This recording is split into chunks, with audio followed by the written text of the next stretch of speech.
Hi, folks. Dave Duquette, President and Founder of Western Justice. I'm going to start doing a short video series. I'm going to try to keep them short. I'm going to try to stick to one issue at a time because everybody knows I like to ramble on and let everybody know everything going on, and I like to talk. So I'm going to try to keep them to a minimum of under 5, 7 minutes. So hopefully we can get the news out about big issues that are going on and things that we need to all be paying attention to. So the big news in the horse world right now is that the USDA is withdrawing its proposal from 2016 of amendments of the Horse Protection Act. So, little history, the Horse Protection Act was signed into law in 1970. It was basically brought up because of the soaring of gaited horses. Um, that's over that time frame now, up until now. There's been a lot of attempts to pervert the Horse Protection Act to where it's going to affect the Western world. And just to give you a little context there, at a Tennessee walking horse show, you might have to spend 5 hours standing in line waiting for a USDA veterinarian to inspect your horse for any pimple, bubble, astringent, anything like that, which astringents are absorbing or any kind of liniments or some shampoos can test as astringents. So you could see where this, if it got into the Western horse world, would be really bad. Um, it would put a lot of shows out of business because, for one, they wouldn't be able to afford to have a show. Your shows would run extremely slow, and a lot of people would get kicked out of a show from something, whether a horse knocks itself in the trailer, you know, and gets a little scratch on their leg or something. You know, there's going to be all kinds of things like that that cause a horse to not be able to be shown at all, and it's something that's not a soundness issue at all.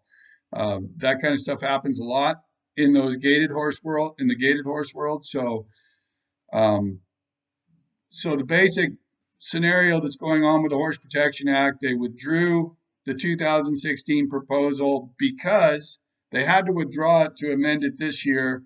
The Secretary of Agriculture wanted to use the uh, 2016 version, but because there's some new testing models and abilities out there, they're going to try to do a whole new series. So this is something that's going to all start taking place right after the first of the year.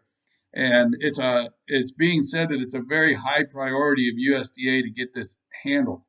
So one thing people don't realize is when Congress passes an act or a bill, the real work for people like me comes in, or people who are in the industry comes in during the rulemaking process. This is where the unelected bureaucrats are start building rules and making rules for a bill or an act that was passed. So we have to be very conscious and sitting in the room that those things don't get manipulated in a way that's going to affect the Western horse world in a negative way. So we have to make sure that this stays right where it's at and doesn't it's only there for the soaring. And one of the ways I can explain that to you is a couple of years ago, the head veterinarian, when they were discussing these new rules, the head veterinarian at USDA, this is the top dog veterinarian at USDA, said that he could see where riding a horse could be considered an act of soaring. If we're not in the room, we're not in that spot, something like that's going to get passed. You know, they tried to slip through on the PACT Act, the original version of the PACT Act that President Trump signed, that you couldn't weigh more than 10% of the animal you were riding's body weight. 200 plus pounds. I mean, I'm on a draft horse.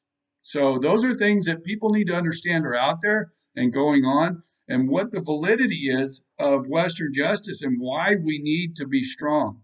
If we were, you know, some of the biggest groups over there are the most powerful groups in DC only have 20,000 members or less. And the horse industry, the Western horse world, and Western justice should be, if we come together, should be 500,000 members. There's nothing we can't influence or stop that would affect our industry in DC or at the state level if we were all together. That's why it's so important for people to be members of Western Justice. You know, sitting there at the cutting futurity talking to some people, I can sit there and tell people face to face all the things that we do, but I cannot go burn my resources, the people that work with me in DC by going out and putting all this stuff out in the public's eye.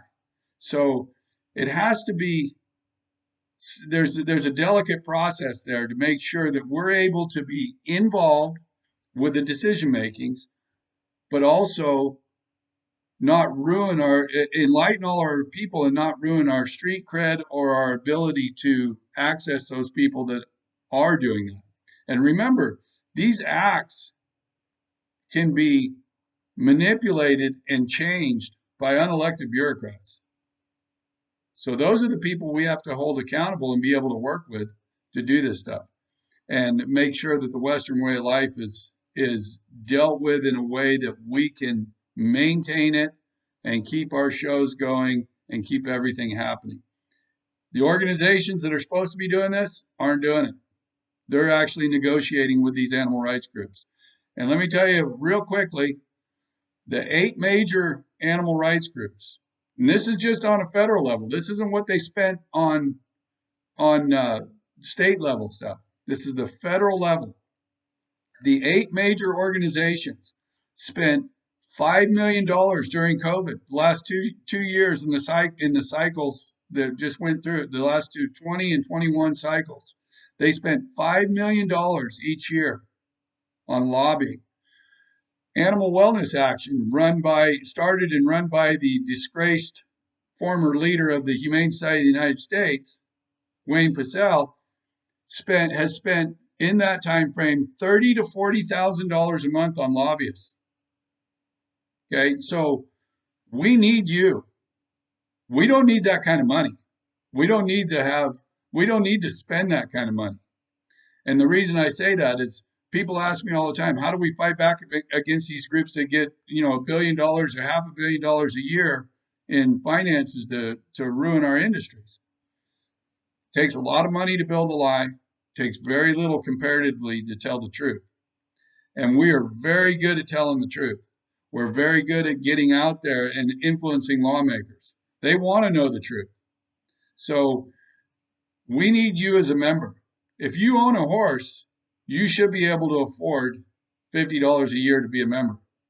Otherwise, what's coming down the pipe is they're trying to pervert this Horse Protection Act into some way to come into the Western horse world. Can you imagine if it was at a cutting or reining, a cow horse, a barrel race, or team roping, or rodeo, and you had to go get your horse inspected every time you went to show by a USDA vet, and at the cost to the producer to have those vets there. That's going to ruin our industry, and that's what their goal is. Don't think that that's hyperbole. We are in a battle. We're very good at what we do, but we need your support. We need everybody to be a member. So there I go again, rambling on. So till next time, we've got some big announcements coming up in the next week. So stay tuned. Thank you very much.